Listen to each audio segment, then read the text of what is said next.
Можа, ёсць нейкая гісторыя? Мне сорамна за гэта, праўда. Ты апублікаваў відэа, на якім пад музыку чытаеш рэп? Кіньце ў мяне каменнем той, хто не вінаваты. Ну ладно, добра. Всё. Выкруціўся. Скажы па-сербску, подписывайтесь на галасы.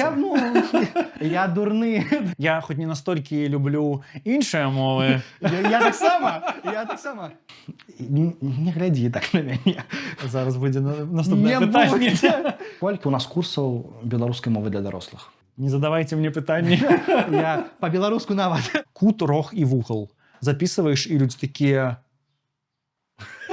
30 000 падабаек, і мы робім відэаспрэчку. Раней я говорю па-расейску, і было нешта дрэнна. Не-не. Вяртайся назад, раней было лепшае. Уже нічога. Обана. Станкевіч паваліўся. Людзі даволі часта пішуць такія гаўно. А яшчэ хтосьці пасля напіша ў нізе не гаўно, а лайно, і ўсё, і пачнецца. Калі б вось не трэба было працаваць за грошы, чым бы займаўся? Я нічога іншага не ўмею. Прабачце мяне, калі ласачка. Бабруйск? Бабруйск. Наступнае пытанне. Бабруйск альбо Мачанка? Я так разумею, інтэрв'ю са мной не выйдзе. Галасы.